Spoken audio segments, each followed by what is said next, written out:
perkenalkan, nama saya Yusnita Munte dengan NIM 2404020059.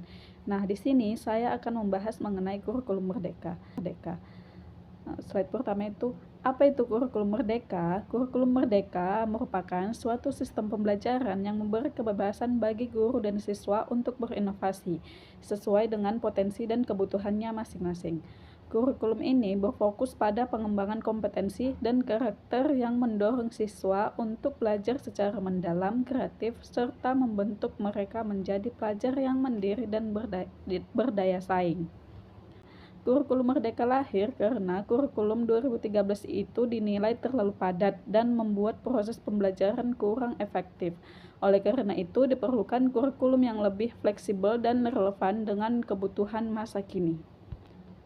Perubahan zaman dan kemajuan teknologi juga menuntut sistem pendidikan yang lebih adaptif, sehingga kurikulum merdeka ini hadir untuk memusatkan pembelajaran pada siswa agar mereka bisa berkembang sesuai minat, bakat, dan kemampuan masing-masing.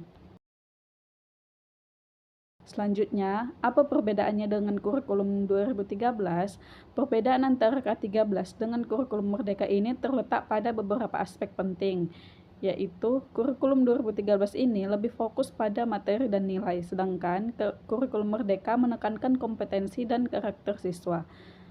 Kemudian dalam aspek penilaian, K13 ini lebih menilai hasil akhir, sementara kurikulum merdeka ini menilai proses belajar dan penerapan profil pelajar Pancasila. Kemudian dalam aspek struktur, K13 ini lebih cenderung kaku dan padat, sedangkan kurikulum merdeka bersifat sederhana dan fleksibel.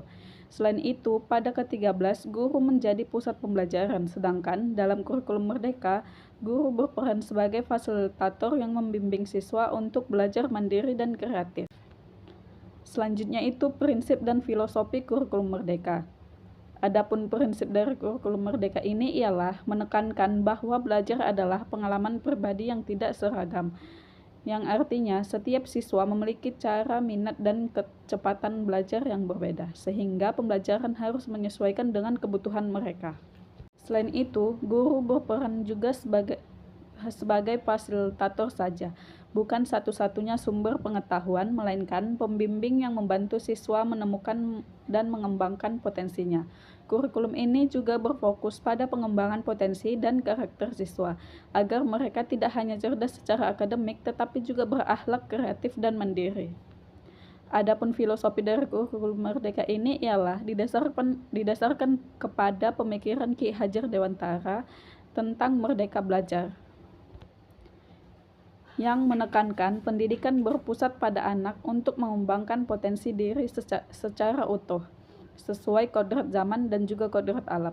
Filosofi ini diimplementasikan melalui konsep Ing Ngarso Sung Tolodo, yang dimana guru memberikan teladan dari depan, kemudian Ing Madyo Mangun Kurso, yang dimana guru membangkitkan semangat dan ide dari tengah, dan yang terakhir itu Tutwuri Handayani, yang dimana pada konsep ini guru memberikan dukungan dan dorongan dari belakang, mendorong kemandirian siswa. Selanjutnya profil pelajar Pancasila, yang dimana terdiri 8 aspek, yaitu yang pertama, keimanan dan ketakwaan terhadap Tuhan Yang Maha Esa, yang dimana setiap pelajar harus beriman, berakhlak mulia, dan taat kepada setiap ajaran agama. Yang kedua, kewarganegaraan, termasuk kepada mencintai tanah air dan menghargai keberagaman. Yang ketiga, penalaran kritis, contohnya mampu berpikir logis dan menganalisis suatu masalah. Yang keempat itu kreativitas, bagaimana belajar itu mampu menghasilkan ide atau solusi baru yang bermanfaat. Kemudian yang kelima itu kolaborasi, yang dimana siswa harus bekerja sama dan menghargai pendapat orang lain. Yang keenam itu kemandirian, yang dimana seorang pelajar itu harus bertanggung jawab dan mampu belajar sendiri. Kemudian yang ketujuh itu kesehatan, yang dimana pelajar itu mampu menjaga kebugaran fisik dan mental.